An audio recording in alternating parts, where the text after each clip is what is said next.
Hello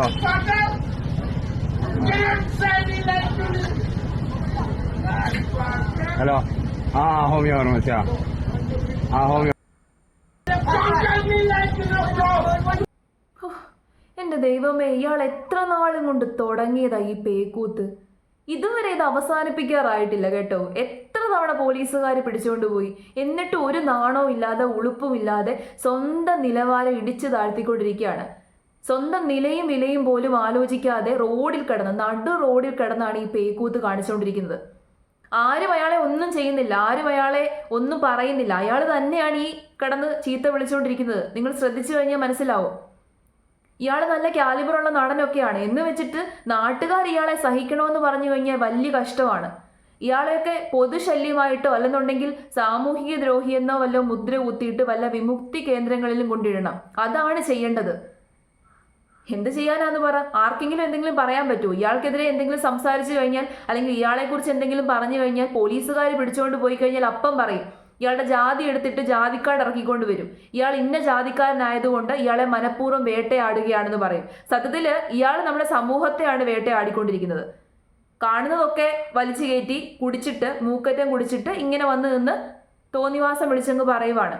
പോലീസുകാർ arrest ചെയ്തുകൊണ്ട് പോയാലും അയാൾക്കൊരു നാണമില്ല. അയാൾ പിന്നെ ഈ പ്രവൃത്തി തുടരും. എത്രാമത്തെ തവണയാണ് വിനായകനെ പോലീസ് അറസ്റ്റ് ചെയ്തു എന്നുള്ള വാർത്ത നമ്മൾ തന്നെ കേൾക്കുന്നത്? വിരലിലെണ്ണാൻ പറ്റത്തില്ല, അത്രയും തവണ അറസ്റ്റ് ചെയ്ത് കഴിഞ്ഞു. ഇതിനു മുമ്പ് റൂഫ് ടോപ്പിൽ കടന്നുകൊണ്ട് അരങ്ങേറിയ നാടകം നിങ്ങൾ കണ്ടതായിരിക്കും. ഉടുതുണി പോലും ഇല്ലാതെയാണ്, സ്വന്തം ഫ്ലാറ്റ് ആണെന്ന് തോന്നുന്നു, ഫ്ലാറ്റിന്റെ ബാൽക്കണിയിൽ കിടന്ന് അയാൾ കാണിച്ച വേലത്തരം. അതും ആരാണ്ടൊക്കെ പിടിച്ച് സോഷ്യൽ മീഡിയയിൽ അപ്ലോഡ് ചെയ്തു. ഇപ്പൊ ഇയാൾ വൈറൽ താരമാണ്.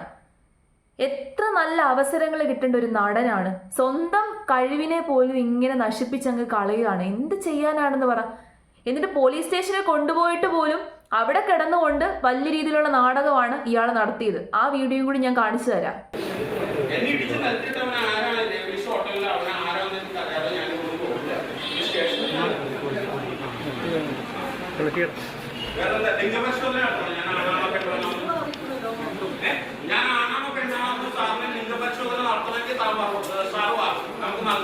ലിംഗപരിശോധന നടത്താൻ ഞാൻ റെഡിയാ.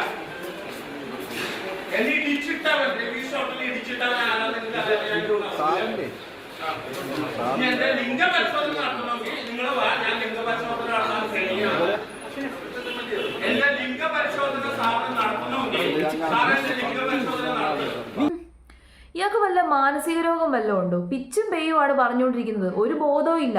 പോലീസുകാരോടാണ് മാധ്യമങ്ങളോടാണെന്നൊന്നും ഒരു ബോധവും ഇല്ല. ഞാൻ പോലീസുകാരുടെ കാര്യമാണ് ആലോചിക്കുന്നത്. എത്ര ക്ഷമിച്ചാണ് ആ പോലീസുകാരവിടെ നിൽക്കുന്നത്? പോലീസുകാർ സാറേ സാറേ എന്നാണ് അയാളെ വിളിച്ചുകൊണ്ടിരിക്കുന്നത്. ഇയാളെ ഇന്ന് സാറേ എന്നൊന്നും വിളിക്കേണ്ട കാര്യമൊന്നുമില്ല. എന്ത് കാര്യത്തിന് സാറേ എന്ന് വിളിക്കണം? ഇയാൾ എന്ത് കോൺട്രിബ്യൂഷൻ സമൂഹത്തിന് തന്നു സാറേ എന്ന് വിളിച്ച് അങ്ങ് ബഹുമാനം കൊടുക്കാൻ വേണ്ടിയിട്ട്? ഇതുപോലെയുള്ളവരൊന്നും ബഹുമാനം കൊടുക്കേണ്ട ഒരു കാര്യമില്ല. എന്തിനു ബഹുമാനം കൊടുക്കണം? പിടിച്ചകത്തിടുകയാണ് ചെയ്യേണ്ടത്. ലോക്കപ്പിൽ കയറ്റി പൂട്ടിയിടുകയാണ് ചെയ്യേണ്ടത്. സത്യമല്ല ഞാൻ പറഞ്ഞത്? ഞാൻ പറഞ്ഞതിൽ ഒരു തെറ്റുമില്ല. അത്രയ്ക്ക് സാമൂഹികമായിട്ട് ദ്രോഹങ്ങൾ ചെയ്തുകൊണ്ടിരിക്കുന്ന ഒരു മനുഷ്യൻ സമൂഹത്തിൽ കിടന്ന് പബ്ലിക്കിന്റെ മുമ്പിൽ വന്ന് കിടന്ന് എന്തൊക്കെ പേക്കൂത്തുകളും നാടകങ്ങളുമാണ് കാണിച്ചു കൂട്ടുന്നത്. അയാളുടെ വീടിനകത്ത് അയാളുടെ പ്രൈവറ്റ് ആയിട്ടുള്ള സ്പേസിൽ അയാൾ എന്ത് വേണമെങ്കിലും കാണിച്ചോട്ടെ, ഒരു വിഷയവുമില്ല. അയാളുടെ പണം കൊണ്ട് അയാൾ എന്ത് വേണമെങ്കിലും തോന്നിയതുപോലെ കാണിച്ചോട്ടെ. പക്ഷെ പബ്ലിക്കിന്റെ മുമ്പിൽ വന്ന് ഇമാതിരി പേക്കൂത്തുകൾ കാണിക്കുമ്പോൾ പബ്ലിക്കിന് അതിനകത്ത് ഇടപെടാം, സംസാരിക്കാം. ഇപ്പൊ ഞാനിത് സംസാരിക്കുമ്പോൾ കുറെ ആൾക്കാർ ജാതിക്കാട് ഇറക്കിക്കൊണ്ട് വരും. ഏത് ജാതിയാണെന്നുണ്ടെങ്കിലും തെറ്റ് ചെയ്തു കഴിഞ്ഞാൽ തെറ്റ് തന്നെയാണ്. അതിന് ജാതിയുടെ കൂട്ട് പിടിക്കേണ്ട കാര്യമൊന്നുമില്ല. തെറ്റ് ചെയ്ത് കഴിയുമ്പോഴേക്കും ഉടനെ ജാതിയുടെ കൂട്ട് പിടിക്കും. ഞാൻ ദളിതനായതുകൊണ്ട്, ഞാൻ താഴ്ന്ന ജാതിക്കാരനായതുകൊണ്ടല്ലേ നിങ്ങളൊക്കെ എന്നെക്കുറിച്ച് സംസാരിക്കുന്നത്, എന്നെ വേട്ടയാടുന്നത്? ഏത് ജാതിക്കാരനാണെങ്കിലും തെറ്റ് ചെയ്ത് കഴിഞ്ഞാൽ തെറ്റ് തന്നെയാണ്. ഈ തെറ്റിനെ ജാതിയുമായിട്ട് കൂട്ടിക്കെട്ടേണ്ട ഒരു കാര്യമില്ല. ഇപ്പൊ നമ്മുടെ സമൂഹത്തിലുള്ള ഒരു മെയിൻ പരിപാടിയാണ്, എന്തെങ്കിലും ഒരു തെറ്റ് ചെയ്തു കഴിഞ്ഞാൽ ജാതിയുമായിട്ട് അങ്ങ് കൂട്ടിക്കെട്ടും, ജാതിക്കാട് ഇറക്കും. ഇത്തരം കാർഡുകളൊക്കെ ഒടിച്ചു മടക്കി അങ്ങ് വീട്ടിൽ വെച്ചിരുന്നാൽ മതി. സമൂഹത്തിൽ തെറ്റ് ചെയ്തു കഴിഞ്ഞാൽ അത് തെറ്റ് തന്നെയാണ്. അതാണാണെങ്കിലും പെണ്ണാണെങ്കിലും ഏത് മതസ്ഥനാണെങ്കിലും ഏത് ജാതിയിൽപ്പെട്ടവനാണെങ്കിലും ഏത് വർഗത്തിൽപ്പെട്ടവനാണെങ്കിലും ഏത് വർണ്ണത്തിൽപ്പെട്ടവനാണെങ്കിലും തെറ്റ് ചെയ്തു കഴിഞ്ഞാൽ തെറ്റ് തന്നെയാണ്. അതിനകത്ത് യാതൊരു രീതിയിലുള്ള മാറ്റവും ഇല്ല. ആർക്കും ഒരു പരിഗണന ഇവിടെ കൊടുക്കാൻ പറ്റത്തില്ല. എന്തിനാണ് പരിഗണന കൊടുക്കുന്നത്? എന്ത് കാര്യത്തിന് പരിഗണന കൊടുക്കണം? ഒരു സിനിമാ നടനാണ് എന്നതിന്റെ പേരിലോ? ഇയാൾ സിനിമാ നടനാണ്, അഭിനയം സിനിമയിൽ കാഴ്ചവെച്ചാൽ മതി. പബ്ലിക്കിന്റെ മുമ്പിലല്ല അഭിനയം കാണിക്കേണ്ടത്. പബ്ലിക്കിന്റെ മുമ്പിലല്ല ഇമാതിരി പേക്കൂത്തുകൾ കാണിക്കേണ്ടത്. ഇയാൾക്ക് കഴിവുണ്ട് എന്നുണ്ടെങ്കിൽ ഇയാൾ സിനിമയിൽ കാഴ്ചവെക്കണം ആ കഴിവ്. അയാളുടെ കഴിവിനെ ഞാൻ അംഗീകരിക്കുന്നു. കഴിവുണ്ട് ഇല്ലെന്നൊന്നും ഞാൻ പറയുന്നില്ല. ആ കഴിവ് സിനിമയിൽ കാഴ്ചവെക്കുക, സ്ക്രീൻ സ്പേസിൽ കാഴ്ചവെച്ചാൽ മതി. അല്ലാതെ പബ്ലിക്കായിട്ട് വന്ന് ഇരുന്ന് നാട്ടുകാരെ ചീത്ത വിളിച്ച്, വീട്ടുകാരെ ചീത്ത വിളിച്ച്, പോലീസുകാരെ ചീത്ത വിളിച്ച് ഒരുമാതിരി സാമൂഹിക ദ്രോഹം തന്നെയാണ് ചെയ്യുന്നത്. പൊതുശല്യം തന്നെയാണ്. ഞാൻ തന്നെ എത്രാമത്തെ തവണയാണെന്ന് അറിയാമോ ഇയാൾക്കെതിരെ വീഡിയോ ചെയ്യുന്നത്. കഷ്ടം തോന്നും ചില സമയത്ത്. എന്താണ് ഇതുപോലെയുള്ളവരുടെ പ്രശ്നമെന്ന്. സ്വന്തം നിലയും വിലയും ഇടിച്ചു താഴ്ത്തുകയാണ്. ഇയാൾക്കൊരു ബോധമില്ല. അല്ലെങ്കിൽ ആരെങ്കിലും ഒന്ന് അയാളെ ഉപദേശിക്ക്. ചില അമ്മമാർ പറയുന്ന കേൾക്കുക, അയാൾ പറയുന്നതെല്ലാം നല്ല കാര്യമാണ്. എന്ത് നല്ല കാര്യം? നല്ല കാര്യം പറയണമെന്നുണ്ടെങ്കിൽ ഒരു സ്പേസ് എടുത്തിട്ട് അവിടെ ഒരു സ്റ്റേജ് കെട്ടിയിട്ട് അവിടെ നിന്ന് നല്ല കാര്യം പറ. നല്ല കാര്യം പറയുമ്പോൾ മോശപ്പെട്ട വാക്കുകൾ ഉപയോഗിച്ച് കഴിഞ്ഞാൽ അതിനെ നല്ല കാര്യമായിട്ടൊന്നും നമുക്ക് കണക്കാക്കാൻ പറ്റത്തില്ല. ചിലർ പറയും അത് അയാളുടെ ശൈലിയാണെന്ന്. എന്ത് ശൈലി? വൃത്തികെട്ട വാക്കുകൾ ഉപയോഗിക്കുന്നതാണോ ശൈലി? ഓരോരുത്തർക്കും ഓരോ ശൈലി ഉണ്ടാകും. എന്ന് വെച്ച് ചീത്ത വാക്കുകൾ ഉപയോഗിക്കുന്നതിനെ നമുക്ക് ശൈലിയായിട്ടൊന്നും കണക്കാക്കാൻ പറ്റത്തില്ല. ഇങ്ങേർക്ക് മെക്കിട്ട് കയറാൻ ആരെന്നൊന്നുമില്ല. എല്ലാവരുടെയും മെക്കിട്ട് ഇയാൾ കയറും. ബോധമില്ലാതെ മുമ്പിൽ കാണുന്നത് ആരാണെങ്കിലും അവരുടെ മെക്കിട്ട് ഇയാൾ കയറും. ഒരു പോലീസുകാരുടെ മെക്കിട്ട് കയറുന്നത് നിങ്ങളൊന്ന് കാണണം. ആ വീഡിയോയും കൂടി ഞാൻ കാണിച്ചു തരാം. ഞാൻ ചോദിക്കട്ടെ മാഡം, ഭയങ്കര ഡയലോഗാ. ഇത്രയും ഉണ്ടാവില്ല. എല്ലാ ആൺശരീരങ്ങളും ആണാണോ? എല്ലാ പെൺശരീരങ്ങളും പെണ്ണാണോ? ഇത്രയും ഉണ്ടാവും. അത് നോക്കല്ലേ, ചോദിക്കുന്നത് ഇത്രയും പറയാം. ഇത്രയും വലിയ ഓഫീസറല്ലേ? ഇത്രയും ഉണ്ടാ? നിങ്ങൾ മാത്രമല്ലേ ലോകത്തിലോ? അറിയണം. ബിക്കോസ് നിങ്ങൾ ലോകത്തിന് വേണ്ടി സർവീസ് ചെയ്യുന്ന ഒരു പോലീസ് ഓഫീസറാണ്. അപ്പൊ നിങ്ങൾ അറിഞ്ഞിരിക്കണം എല്ലാ ആൺശരീരങ്ങളും ആണാണോ, എല്ലാ പെൺശരീരങ്ങളും പെണ്ണാണോ എന്ന് നിങ്ങൾ അറിഞ്ഞിരിക്കണം. കേട്ടില്ലേ? പോലീസുകാരിയെ ഗുണദോഷിക്കാൻ വേണ്ടിയിട്ട് ചെന്നേക്കാണ്. അയാള് ചെയ്ത തെറ്റിന് അയാളെ പിടിച്ചുകൊണ്ട് വന്നതാണ് എന്ന് പോലും അയാൾ മനസ്സിലാക്കുന്നില്ല. എന്നിട്ട് പോലും അയാൾ വായടച്ചിരിക്കുന്നില്ല.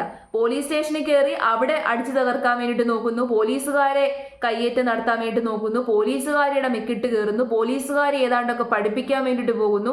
ഇയാൾ ആര്? കുറെ സിനിമകൾ അഭിനയിച്ചു എന്ന് പറഞ്ഞുകൊണ്ട് ഇയാൾ വലിയ എന്തോ സംഭവമായോ? ഇത് കൈ വെച്ചിരുന്നാൽ മതി. ഇയാൾ വലിയ എന്തെങ്കിലും സംഭവമാണെന്നുണ്ടെങ്കിൽ ഇയാളുടെ കൈ വെച്ചിരുന്നാൽ മതി. സമൂഹത്ത് വന്നു കിടന്ന് ഇമാതിരി പരിപാടി കാണിക്കേണ്ട കാര്യമൊന്നുമില്ല. അതിപ്പോൾ ആരാണെങ്കിലും. ഇയാളെക്കാട്ടി വലിയ അഭിനേതാക്കളൊക്കെ നമ്മുടെ നാട്ടിലുണ്ട്. അവരാരും വന്ന് പബ്ലിക്കായിട്ട് വന്ന് ഇമാതിരി പേക്കൂത്തുകളൊന്നും കാണിക്കുന്നില്ല. അവർ മര്യാദയ്ക്ക് മാന്യമായിട്ട് അവരുടെ ജോലിയും ചെയ്ത് അവർ ജീവിക്കുകയാണ്. പുള്ളിയുടെ കാശുണ്ടെന്നുണ്ടെങ്കിൽ, പുള്ളിയുടെ കയ്യിൽ അധികാരം ഉണ്ടെന്നുണ്ടെങ്കിൽ, പുള്ളി എന്തെങ്കിലും വലിയ ആളാണെന്നുള്ള തോന്നൽ പുള്ളിയുടെ കയ്യിൽ ഉണ്ടെന്നുണ്ടെങ്കിൽ അത് പുള്ളിയുടെ കൈ വെച്ചിരുന്നാൽ മതി. നാട്ടുകാരുടെ മെക്കിട്ട് തീർക്കണമെന്നൊന്നുമില്ല. എന്നിട്ടും പല ആൾക്കാരും ക്ഷമിച്ച് സഹിച്ച് നിൽക്കാറുണ്ട്. പോലീസുകാർ പോലും ക്ഷമിച്ച് സഹിച്ചാണ് നിൽക്കുന്നത്. എല്ലാവിധ ബഹുമാനവും റെസ്പെക്റ്റും കൊടുക്കുന്നുണ്ട്. ഇയാൾക്ക് റെസ്പെക്റ്റ് കൊടുക്കേണ്ട പോലും കാര്യമില്ല. എന്നിട്ട് പോലും പോലീസുകാർ റെസ്പെക്റ്റോട് കൂടിയിട്ട് മാത്രമാണ് അയാളോട് സംസാരിക്കുന്നത്. കാരണം എന്തെങ്കിലും ചെയ്തു കഴിഞ്ഞാൽ അവരുടെ തൊപ്പിയാണല്ലോ തെറിക്കുന്നത്. ഇവർക്കൊക്കെ എന്ത് സംഭവിക്കാൻ, എന്ത് നഷ്ടപ്പെടാൻ? ഇനി ഇതേ പരിപാടി തന്നെ ആവർത്തിക്കും. തമിഴിലൊക്കെ പോയി ഒരു സിനിമ ജയിച്ചപ്പോഴേക്കും, നല്ല അഭിപ്രായം കിട്ടിയപ്പോഴേക്കും പുള്ളി ഇവിടങ്ങുമല്ല, നിലത്തൊന്നുമല്ല, പുള്ളി അങ്ങ് റോക്കറ്റ് കയറിപ്പോയി. പൊക്കോട്ടെ, അത് കുഴപ്പമില്ല. പുള്ളിക്ക് അംഗീകാരം കിട്ടിയത് കൊണ്ട് പുള്ളി പോകുന്നു എന്ന് വെച്ചിട്ട് സമൂഹത്തിന് ദ്രോഹം ചെയ്യണോ? പൊതുശല്യമാകണോ? പിടിച്ച് അകത്തിടണം. കുറെ നാൾ അകത്ത് പൂട്ടിയിടണം. അതാണ് ചെയ്യേണ്ടത്. വെളിയിലിറക്കരുത്, പുറം ലോകം കാണിക്കരുത്. അവിടെ കിടന്ന് കുറച്ചൊന്ന് നന്നാവട്ടെ. എന്നിട്ട് മാത്രമേ ഇതുപോലെയുള്ളതിനെയൊക്കെ വെളിയിലിറക്കി വിട്ടാൽ മതി. ഇല്ലെങ്കിൽ പിന്നെ ഈ പരിപാടി തന്നെ ആവർത്തിച്ചുകൊണ്ടിരിക്കും.